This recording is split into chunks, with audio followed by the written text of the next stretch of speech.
Happy Independence Day, everybody in the United States. I hope you're having a great day and dealing with fireworks as you do. I understand some people really love them and lots of people don't. So if you don't, hide. And if you do, have a great time, and I hope you have good weather for them. Um, but today I'd like to talk a little bit about Independence Day. And I'd like to talk about things that some of my American viewers might get ticked at me about because who am I? I'm not American, but really do believe that this has an impact on Canadian as well as other societies in the world, since many, not you necessarily, but many people in the States believe that you are the greatest nation in the world, and hence you acknowledge that you have that much power. So I'm going to give it to you for today anyway. I think that calling this day Independence Day is, I understand historically where it comes from. I think it should be renamed. We renamed Dominion Day to Canada Day when we became our own country. We recognized that we have these incredible ties to the United Kingdom and to Britain, um, to England, that we are our own country. So most people, for the very well, pretty much since I've been around, have referred to July 1st as Canada Day, not Dominion Day. Imagine there'll be Canadians who know more about my own history than I do and will correct me on that if I'm wrong, but that's okay. I like to learn. So Independence Day, July 4th in the States. Homemade apple pie, the Star Spangled Banner, fireworks, all your hoorah about, being the best nation on earth. Have at it. Have fun. Enjoy your day. Everybody deserves a good day. It's like having birthdays. They come around every year. You might as well celebrate them. Might as well look at the good, right? But I have a question. Should it be called Independence Day, or should it, for the good of humanity, be called Interdependence Day? When Independence Day came about, I understand it's because you were sort of breaking ties with England. You were trying to get away from the old world and establish this new world and the great democratic experiment and all of this. And with any experiment, as with any experiment, there are things that work and things that don't. And you don't give up. You don't quit. You simply say, okay, that part of this experiment didn't work. What do we need to change to do something new? How can we make this work out better? The hypothesis is, that democracy is the way that our society should be run. And so that part of the hypothesis when you do a scientific experiment is to define what is your hypothesis. What will a good democracy look like? And then you set about trying to experiment and try different things to figure out how do you get to that perfect conclusion? How do you get to that final solution? Well, I don't think any country's there yet. The democratic solution, the great democratic experiment.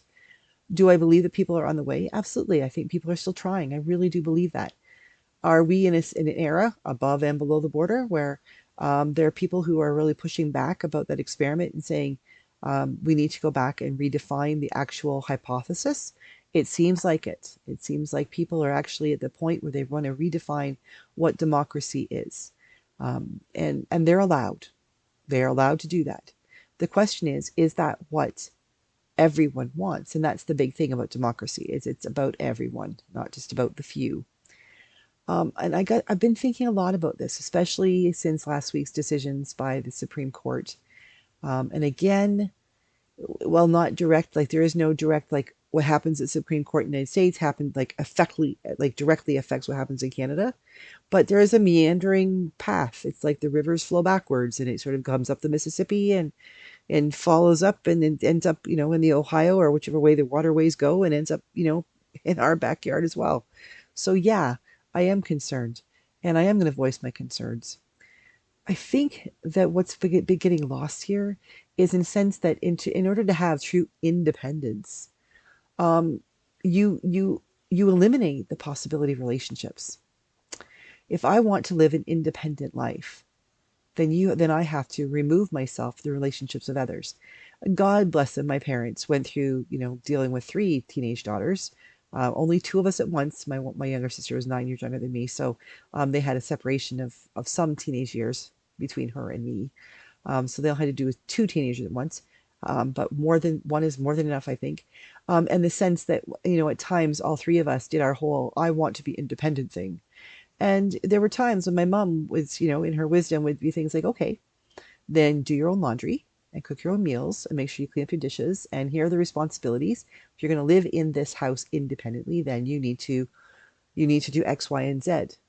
And she never threw at me, you have to pay for your own, you have to pay for those groceries that you eat, and you have to go and shop for them yourself, and you have to cook them, like she was a mom and did all the mom things.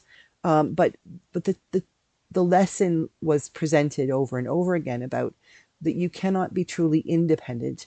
What you do need to learn as you mature into an adult is to become interdependent. So, yeah, there are some things you do for yourself, but you recognize there are many things that you do with other people because it's not just for the good of you, it's the good of everyone. But the good of everyone then also positively impacts you. Okay? So, the Supreme Court of the United States, it it is acting independently of the other branches of the way that the rule of law works and the government works in the United States. Okay, same with the Supreme Court of Canada. It is an independent body. It has its own rules and it's got that arm's length separation so that other parts of the governmental body can't come in and start stirring the pot and say, you got to do this, you got to do that. That's great. But it also needs to recognize its interdependence. It has to work in concert with the other branches of government. It can't simply be its own form of government, dictating this is what the whole world will do. It has to relate to the government itself. It might inform the other branches of government to say this is what needs to happen, but it also has to be informed by the other branches of government to say this is where the world is. This is how things are happening. Neither one of our Supreme Courts can sit there and say, for instance, I'll just pull an example out of my hat simply because it's a ridiculous example and so I can use it as an example. For instance, say a, a, a foreign body declares war on the country. It would not be appropriate for the government to sit back and say, oh, we need the Supreme Court to determine whether or not it is appropriate, constitutional, legal, et cetera, to defend ourselves from this. Because look at what would happen. It would take years. And by then we would have been marched all over by whoever was trying to invade our shores, and we would be speaking a different language and we'd all be enslaved, right? Because that body is not set up to do that. That body is set up to take a long, reasoned look at what is prepared for them and brought to them in due time. Well, sometimes bodies, like when we allow a body, when we allow a part of our organism or the way that we work to have a little bit too much power, sometimes because it's filled with human beings who have human desires and often have, agendas of their own. Everywhere this works, it's appropriate, applicable, not appropriate, applicable. They start influencing things and saying, well, wait a minute, maybe I want to be the one that makes that decision. Maybe I want this decision to go my way because I disagree with this. When they start becoming independent and thinking to themselves, this is our body, we make the decisions, the 6 of us, the 9 of us, the 11 of us, however many you might have in your Supreme Court, you start making this decision and saying, well, this is our decision, it's our opinion. You're forgetting the fact that the decision you're making is interdependent with the decisions that have gone before you and the possible decisions that will come after you. It isn't simply about, I like this idea, this goes against my religious beliefs, this goes against my political beliefs, this goes against the person who is going to send me on a plane to an incredible vacation, or this goes against the university that I attended and from which my children will be legacies. It cannot be that focused. It cannot be completely independent. They have to think about all of the things that this might happen. But also, there has to be a recognition that society has to be interdependent. And I want to come back to the affirmative action decision. Okay, I've had someone come up to me, like say to me on my channel, that they believe that affirmative action being removed was a good thing because now everything can happen properly. Now everybody can be equal. Well, in theory, okay, sure, maybe, but I don't think that that's the way it will happen because we're looking at an interdependent world. We're looking at a world in which people who believe that BIPOC, Black, Indigenous, and people of color, um, are lower than, they're less than, they are not as human as, they're not as important as, they are a threat to the white power system. You're looking at people there who are in positions of power to make decisions because that's just the way it's always been. And you're looking at this Supreme Court saying, but that's not the way it should be. Everything should be equal. Everything, because we say so, is going to be across the board. Every person has exactly the same opportunity. Well, that if that decision could be held independently and then applied independently, awesome, fantastic decision. But the reality in a world that works interdependently is that that decision is now coming up against this group of people who still believe, because we still do have a racist society. I'm not condemning the world or anything. I'm just saying we do still have racism. It's been kind of obvious the last several years. Um, we have a racist society that this decision that everything's going to be based on equal and it doesn't matter what color your skin is coming up against people who are unwilling to be interdependent. They're unwilling to take a look and say, oh, you're right. We really need to lay aside our concerns about somebody being less than we are because of the color of their skin, their ethnicity, where they came from, et cetera, et cetera. We're just going to stop doing that, and we're going to look at every application for university, or every application for a job, or every person who says, I'd like to come into your store. I'd like to use your services. I'd like to be charged the same amount as every other person who comes into your store. If everybody over here, if the decision the Supreme Court made over here, which was, independent, actually applied itself to people over here who recognize that that's the right way to go, then that would work. That would be an awesome decision. But the reality is, this is not where life is, where society is. This is where society is. And the decision to remove affirmative action slams itself up against the decision of others to say, no, some people aren't worthy of my time, my attention, my, my child's spot in that class, in that graduating class of 2029 or whatever it might be, because my child is better than your child. We are not working in a world that can truly work independently. We are working in a world, we're living in a world that needs to learn how to work interdependently. We need each other. We need each other. It doesn't matter whether you are white or yellow or brown or trans or gay or straight. It doesn't matter what language you speak. What matters is that we learn how to work together and to share our skills. Yes, there are people who are going to be doctors and lawyers, and they should be of all colors and ethnicities. There are also always going to be people who are blue collar workers, who are plumbers and electricians and carpenters. And we are going to have people who who collect our garbage and work in our dumps. They're going to have people who intentionally go to work in the sewer systems, and people who intentionally go and work on high rises and walk across those beams that I would never go because I'm scared of heights. We need every single job there is in society. We need people to fill them. It doesn't matter what they look like, where they come from.